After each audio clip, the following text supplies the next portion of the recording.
안녕하세요. 소아청소년과 전문의 하종입니다. 아이를 키우는 부모들은 내 아이를 잘 키우고 싶어 합니다.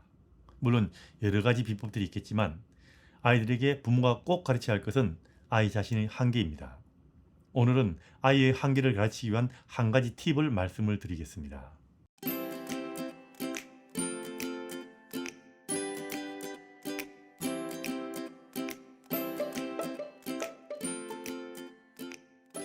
아이가 반드시 배워야 할 한계란 무엇일까요? 한계란 것은 쉽게 이야기해서 이건 절대로 해서는 안 된다는 것을 배우는 겁니다. 그런데 이거 안 되는 아이들이 생각보다 많습니다. 한계를 가르친다는 것은 훈육의 기본인 아이가 자신을 통제할 수 있게 가르치는 겁니다. 생각보다 이게 잘 안 되죠. 이거 안 되는 아이를 알아보는 거 생각보다 단순합니다. 식사할 때 한 자리에 앉아서 먹을 수 있는가? 차를 타면 무조건 카시트에 앉을 수 있느냐? 이 두 가지를 보시면 됩니다. 이 두 가지가 안 되면 일단 훈육이든 자기 통제든 잘 안 되는 거라고 보시면 됩니다.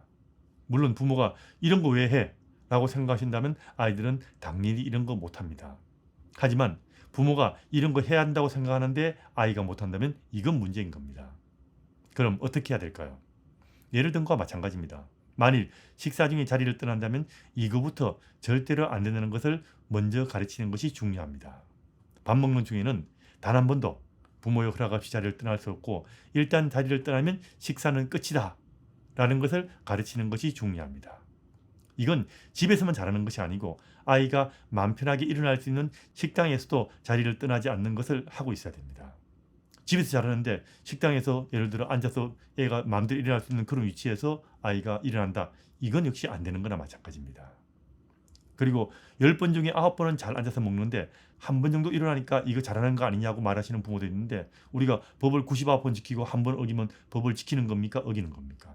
어기는 거죠. 마찬가지입니다. 앉아서 먹는 것도 99번 잘하지만 한 번을 돌아다닌다면 이건 못하는 겁니다. 한계라는 것은 아이가 절대로 할 수 없는 그 선을 만들어주는 건데 이 선에서 아이가 넘어갈 수 없다는 것을 인식하는 것이 한계를 가르치는 겁니다.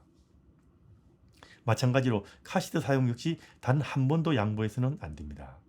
차를 타면 무조건 카시트를 사용해야 한다라는 원칙은 지키게 해야 합니다. 이 두 가지부터 아이가 무조건 그리고 절대적으로 타협의 여지도 없다는 것을 알게 하는 것이 아이들에게 한계를 가르치는 데 중요합니다. 다른 무엇보다도 이거는 꼭 해야 된다는 겁니다. 아이 한계 역시 나이마다 좀 다르지만 좀 큰 아이들의 경우 공공장소에서 떠들거나 뛰어다니는 것 역시 내 마음대로 해서는 안 된다는 것도 무조건 배워야 하는 겁니다. 이런 한계는 부모가 정해주지 않으면 아이들은 그 한계를 인식할 수도 없습니다. 부모가 한계를 만들어주고 아이가 그 한계를 넘어서지 않는 것은 아이가 자신을 통제할 수 있는 능력을 기르는데 정말 중요한데 한계를 인식하고 자신을 통제하는 능력은 아이들이 훈육뿐 아니라 두뇌를 종합적으로 사용해야 하는 능력이기 때문에 두뇌 발달이 더 정말 중요합니다. 특별한 거 가르치는 것보다 이거 가르치는 것이 똑똑한 아이로 키우는데 정말 중요합니다. 아이들에게는 절대 안 되는 것이 있어야 합니다. 아무리 떼쓰고 울어도 안 되는 것은 절대로 안 되어야 합니다. 가정에서 규칙을 만들고 아이의 한계를 명확하게 해주고 그 한계 내에서 마음껏 뛰어놀게 하세요. 물론 부모가 권위 있고 위기 질서가 명확하면 이게 훨씬 더 쉽게 됩니다. 육아란 것이 쉬워야 부모도 편하고 이렇게 쉬운 육아가 정상 육아라는 거 꼭 알아두시기 바랍니다.